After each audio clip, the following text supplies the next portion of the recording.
We have the Minister of International Relations and Cooperation of South Africa, Dr. Naledi Pandor, who's going to speak to you. The Director General of the Foreign Ministry at home, Mr. Zain Dango. Omar, yeah, I'm sure you know him. So the Minister is going to speak, and then Omar is going to speak as well. Gigi will take questions. You all ready? Yes. Good to go. Minister, over to you. My name is Naledi Pandor, and I'm the South African Minister of International Relations and Cooperation. I wish to begin by thanking the judges of the International Court of Justice for dealing with this matter expeditiously. Given the urgency of the need to protect innocent civilians in Palestine and to ensure that the harm that South Africa has referred to in the case it brought before the ICJ, that harm is addressed and that people's lives are saved.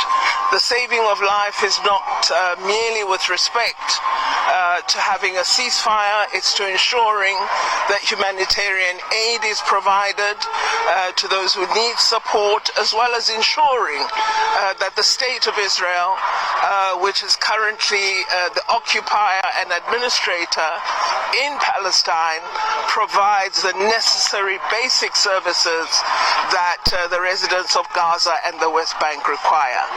This case was very much about international bodies ensuring that they exercise their responsibility to protect us all as global citizens.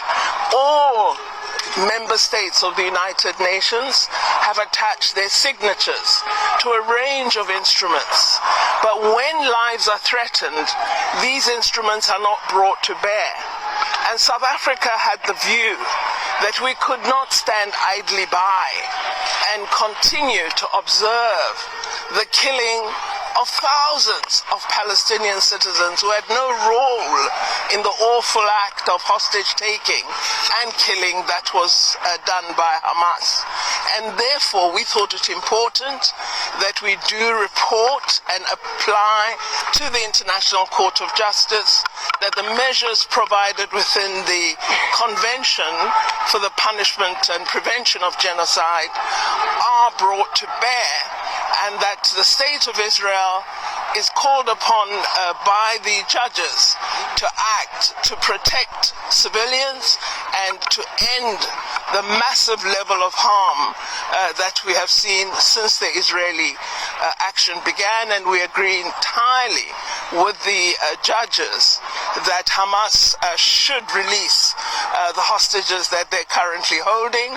We also, in our various engagements with our partners internationally, believe the moment is now ripe for there to be negotiations for a two-state solution to end this conflict decisively. Minister, are you disappointed there isn't a ceasefire? Are you disappointed the court? I believe that in exercising the order, there would have to be a ceasefire. Without it, the order doesn't actually work. I would have wanted a ceasefire. They didn't specifically call it. No, they didn't. Are you disappointed but how, that they didn't specify that?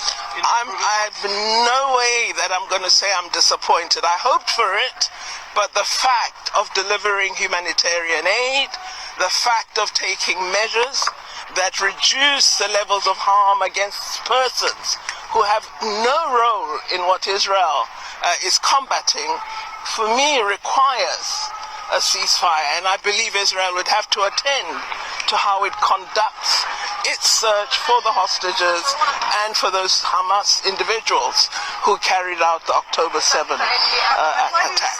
What's the next step? I believe that the court judgment needs to be read very, very carefully. They've given very, very direct instructions. We are satisfied that the provisional measures that we sought to be addressed would be addressed by the court. And I believe if you read the convention very carefully, the matter of how a war or conflict is conducted is not elaborated.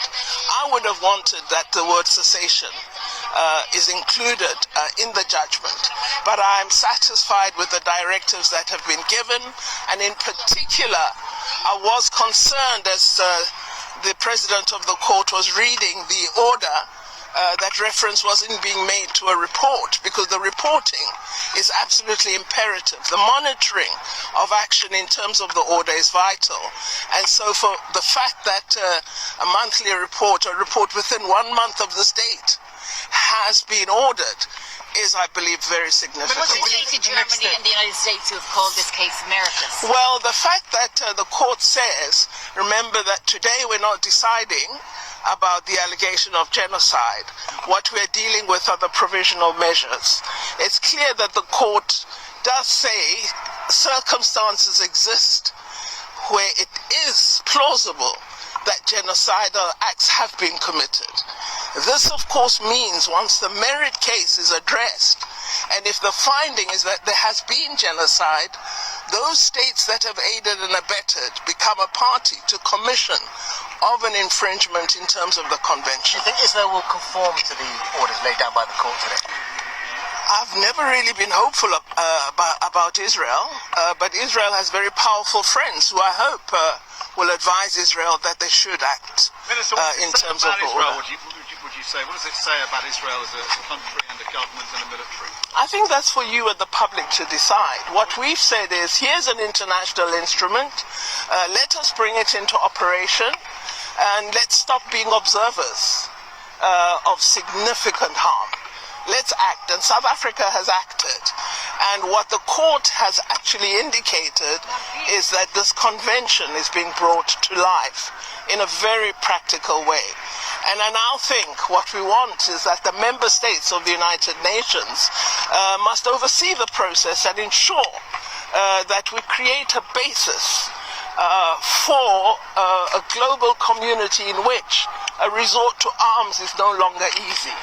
A resort to abuse is no longer easy, and that more effort is now directed toward negotiation and toward seeking peaceful means of ending conflict. And do you think Hamas is behaving genocidally? In relations with Israel?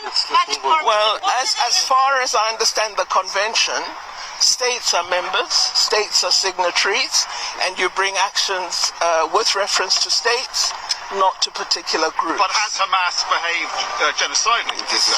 Well, I believe that what has been done by Hamas is certainly caused great harm, and I do think that the hostages should be freed, and that's what we must focus upon. Madam Minister, Okay, do you believe that the decision of the court will help, let's say, in solving the problem of the Israeli aggression against the Palestinians today, and in the short term maybe can help finding a political solution to the conflict between the Palestinian people and the Israeli occupation?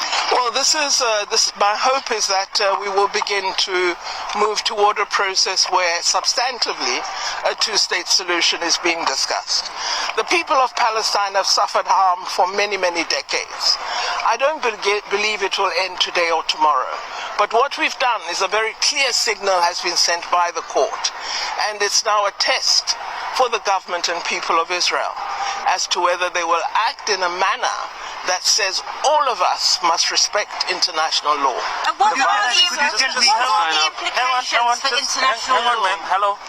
Well, if Israel acts in accord with it, I think the implications are for a future hopeful world. Should it not, then essentially we are opening up room for all abusers in many conflicts throughout the world. And I think we'll be setting a terrible, terrible precedent. So what we should do, what all of us should do, is call on Israel to act in terms of the decisions. Will you sever ties with Israel, or are you preserving ties with Israel? I don't think it's a matter of South Africa and Israel here. The real issue, all your questions are about Israel, but the real issue is the people of Palestine who are being killed every day. And on The that- people of Palestine who are sleeping in the cold. The people of Palestine who are denied food, water, and energy. That is the critical issue that all of us should focus upon. And on that note, we're going to ask the Vice Foreign Minister of... That with the people of Palestine, we stand with the people of Palestine, and our message to them is never give up hope. South Africa got over the apartheid oppression. They will overcome.